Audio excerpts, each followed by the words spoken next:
in the vibrant, complex, and deeply fertile landscape of 1970s Italian progressive rock, a musical movement of unparalleled richness and ambition. Three names stand as foundational pillars: Premiata Forneria Marconi, PFM, Le Orme, and unequivocally, Banco del Mutuo Soccorso. Among these titans, Banco, as it is affectionately known by its devotees, holds a unique position, often cited as the purest and most uncompromising archetype of the genre on the peninsula. Their music was not merely a collection of songs, but a series of grand, epic sonic frescoes that merged the fury of rock with the discipline of classical music, the theatrics of opera, and the philosophical depth of poetry. The band's history is a saga of virtuosity, conceptual innovation, profound tragedy, and remarkable resilience that has seen them rise from the ashes to continue their artistic mission more than 5 decades after their inception. This is the unabridged story of the unbreakable bank of Italian progressive rock. The story of Banco del Mutuo Soccorso begins in the volatile, artistically charged atmosphere of Rome in the final months of 1968. The creative epicenter was the mind of a young, fiercely ambitious 17-year-old keyboardist, Vittorio Nocenzi. Armed with a formal classical education from the prestigious Santa Cecilia Conservatory and a burgeoning passion for the groundbreaking sounds emanating from British progressive rock acts like King Crimson, Genesis, and Emerson, Lake and Palmer, Nocenzi possessed a musical vision that far transcended the conventional pop formats of the era. He didn't just want to play rock music, he wanted to build cathedrals of sound. Legend has it that to secure an audition with the powerful RCA record label, Vittorio, aware of the industry's reluctance to gamble on solo instrumentalists, fabricated the existence of a full band he was leading. This bold move forced him to rapidly assemble a group.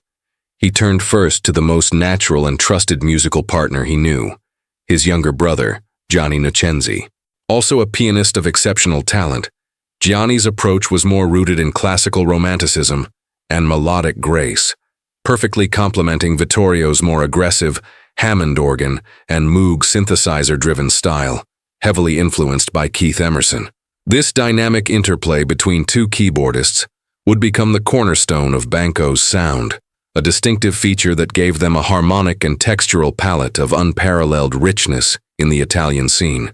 The band's early formations were fluid, a revolving door of local musicians as the brothers searched for the right chemistry. From this embryonic period, 2 archaeologically significant recordings survive, both released much later in 1989. The first is the album Donna Plautula, sourced from an old cassette tape recorded around 1970. The second is an EP titled Vedo e il telefono, containing 3 tracks from the same era. In these recordings, the band's DNA is already visible. Long, structurally complex compositions, the dominance of keyboards, and a clear, unapologetic influence of classical music. Yet something fundamental was missing.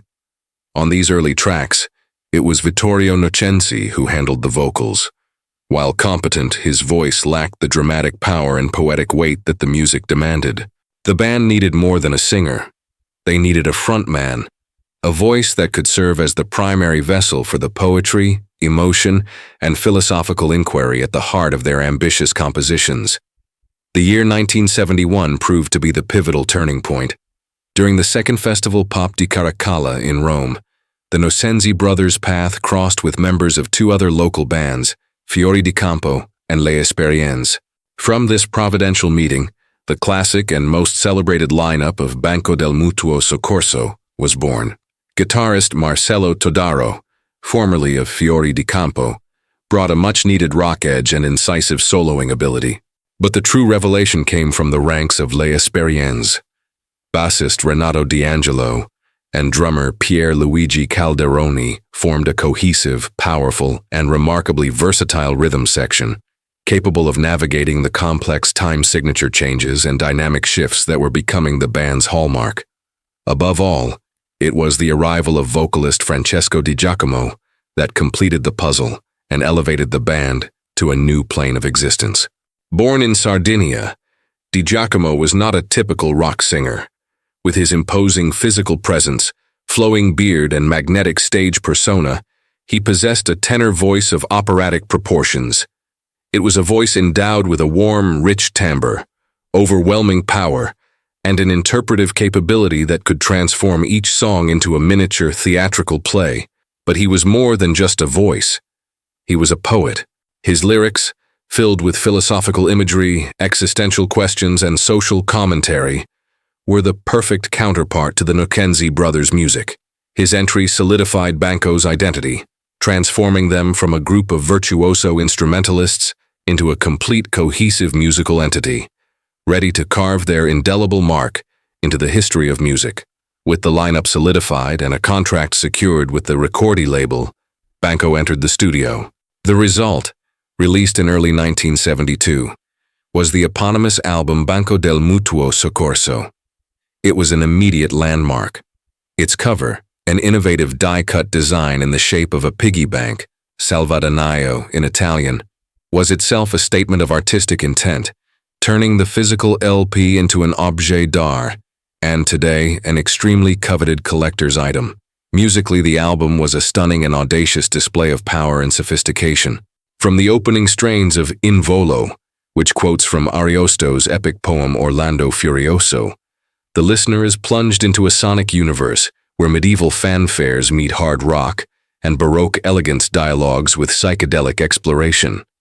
R.I.P., Requiescant in Pace, is a powerful, dramatic anthem that showcases the band's ability to fuse Todaro's driving guitar riffs with the Mackenzie's complex keyboard arrangements.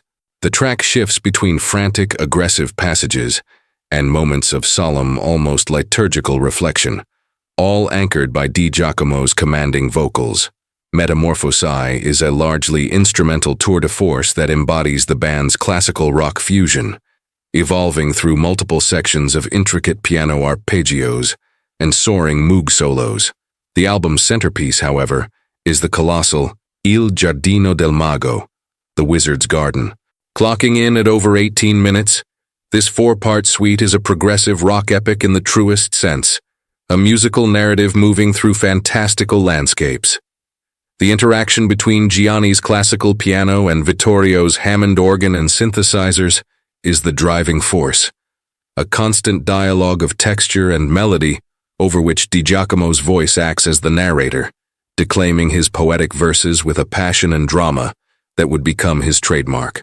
Just a few months after their staggering debut, the band returned with an even more ambitious work, Darwin, released in December 1972. Widely regarded by many as their magnum opus, it was the first true concept album in the history of Italian rock.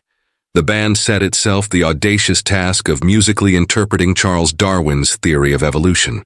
The concept was not merely a lyrical theme, but was woven into the very fabric of the music, which aimed to sonically represent primordial chaos, the emergence of life, the struggle for survival, and the dawn of consciousness and love in humanity. L'Evoluzione, The Evolution, is an almost 14-minute opening suite that establishes the album's majestic tone. La Conquista della Posizione Eretta, The Conquest of the Upright Stance, brilliantly uses keyboard duels to musically illustrate the struggle and ultimate triumph of this crucial step in human history. The music alternates between aggressive, dissonant passages and moments of delicate lyrical beauty, such as in 750,000 anni fa, L'amore, 750,000 years ago, Love, a surprisingly tender and atypical love song from the perspective of an early hominid.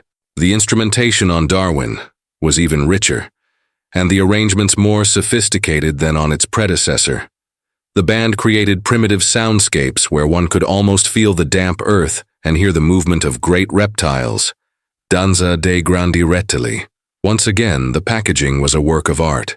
The gatefold sleeve opened to reveal an intricate die-cut design featuring a clock-like mechanism and evolutionary charts, reinforcing the conceptual and timeless nature of the work. The Golden Trilogy of Banco was completed in 1973 with Io sono nato libero, I Was Born Free. This album is often seen as the perfect synthesis and culmination of their classic sound, blending the raw power of the debut with the conceptual ambition of Darwin. As the title suggests, the central theme is freedom, political, intellectual, and existential. Its creation was deeply influenced by the turbulent political climate of the time, particularly the military coup led by Augusto Pinochet in Chile, which occurred just weeks before the recording sessions began. This influence is powerfully palpable in the monumental opening track, Canto Nomad per un prigioniero politico, Nomad Song for a Political Prisoner. At nearly 16 minutes, the song is an emotional journey that gives voice to the thoughts of a political prisoner who knows he will not survive, but whose message of freedom will transcend the walls of his cell. It stands as one of the ultimate examples of politically conscious progressive rock, masterfully debunking the myth that the genre was purely escapist fantasy. The album also contains the beautiful acoustic ballad Non mi rompete, which became one of the fans' most beloved songs. This album also marked the first significant lineup change. Guitarist Marcelo Todaro departed, replaced by Rodolfo Maltese, a gifted multi-instrumentalist from the band Homo Sapiens. Though only credited as a guest on the album sleeve, Maltese was already a de facto member, and his versatility would bring new colors and textures to the band's sound in the years to come. The success and critical acclaim of the initial trilogy captured international attention.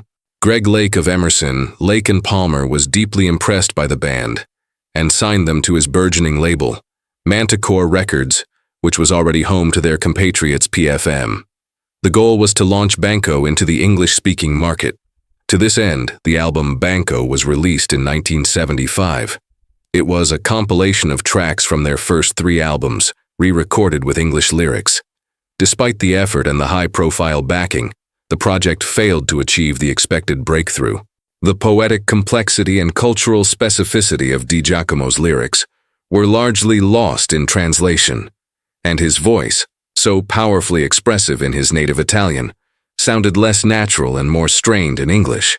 Despite this setback, the band continued to produce noteworthy work throughout the remainder of the decade. Come in Un'Ultima Cena, 1976, also released in an English version as in a Last Supper, showcased a more polished sound. They also explored purely instrumental territories with the soundtrack for the film Garofano Rosso, 1976, and the ambitious orchestral album Di Terra, 1978. During this period, a significant collaboration occurred with the famous Italian singer-songwriter Angelo Branduardi. Several members of Banco, including the Nocenzi brothers and Rodolfo Maltese, toured as Branduardi's backing band from 1978 to 1980, a fruitful partnership immortalized on Branduardi's excellent triple live album, Concerto. The arrival of the 1980s, with the rise of punk, new wave, and synthpop, presented a profound challenge to the complex and ornate aesthetics of most progressive rock bands. Banco del Mutuo Soccorso was no exception. Under pressure from record labels and a rapidly changing musical landscape, the band attempted to adapt its sound, simplifying song structures and embracing a more commercial production style. This commercial pivot culminated in their one and only major chart success, the song Moby Dick, from the 1983 album Banco. While the catchy pop-rock track brought the band a new, wider audience, for many longtime fans, it represented an artistic compromise, a disappointing turn considering the immense talent of the musicians involved. The end of this era also marked a crucial departure. Gianni Nocenzi, whose classical piano had been so integral to their sound, left the band to pursue a solo career, feeling that the new pop direction no longer aligned with his artistic vision. His solo albums, such as Impusa and Soft Songs, would explore experimental and ambient territories. The 1990s and 2000s were a period of creative stagnation for Banco. The band continued to perform live, celebrating their legacy and keeping the flame alive for their faithful followers. They toured internationally, visiting Japan and the Americas, and released live albums. However, in terms of new material, the output was scarce and largely uninspired. The 1994 studio album Il 13 failed to convince either critics or fans, sounding dated and lacking the creative spark of their past. A compilation titled Nudo, 1997, featured a new 15-minute suite in 3 parts, a brief glimpse of what they were still capable of, but it was an isolated event. The giant seemed to be sleeping, content to live off the glories of a distant, golden past. The new millennium brought with it unimaginable tragedy. On February 21st, 2014, the Italian music world was shaken by the news of Francesco Di Giacomo's death in a car accident at the age of 66. The loss of his iconic voice, his poetic soul, and his charismatic presence felt like the final, fatal blow to the band. For many, Banco del Mutuo Soccorso had died with him. The pain was compounded just over a year later, on October 3, 2015, with the passing of Rodolfo Maltese, the guitarist and multi-instrumentalist who had been a cornerstone of the band since 1973, after a long battle with illness. The loss of two such crucial members in such a short time was devastating. However, the story of Banco would not end there. In a display of extraordinary strength and dedication to the legacy he had built, Vittorio Nocenzi, the last remaining founding member, made the difficult and courageous decision to carry on. He felt that the music of Banco was too important to be silenced. The challenge was immense, especially the seemingly impossible task of finding a new vocalist who could honor Di Giacomo's legacy without resorting to cheap imitation. After a period of restructuring, the choice fell upon Tony D'Alessio, a singer with a powerful and versatile voice who, while respectful of the past, brought his own identity and energy to the band. Interestingly, it was reported that Francesco Di Giacomo himself had known of D'Alessio and had once marked him as a potential successor. In 2019, against all odds, Banco del Mutuo Soccorso returned with Transiberiana, their first album of new material in 25 years. The release was a triumph. The conceptual album, which uses the mythical train journey as a metaphor for the journey of life, was hailed by critics and fans alike as a spectacular return to form. The music on Transiberiana is unmistakably Banco, but with a modern production and a renewed energy.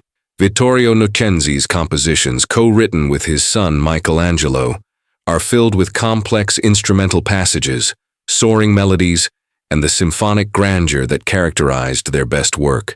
Tracks like I Ruderi del Gulag, The Ruins of the Gulag, and L'Assalto dei Lupi, The Assault of the Wolves, showcase a band that is vibrant, creative, and utterly relevant.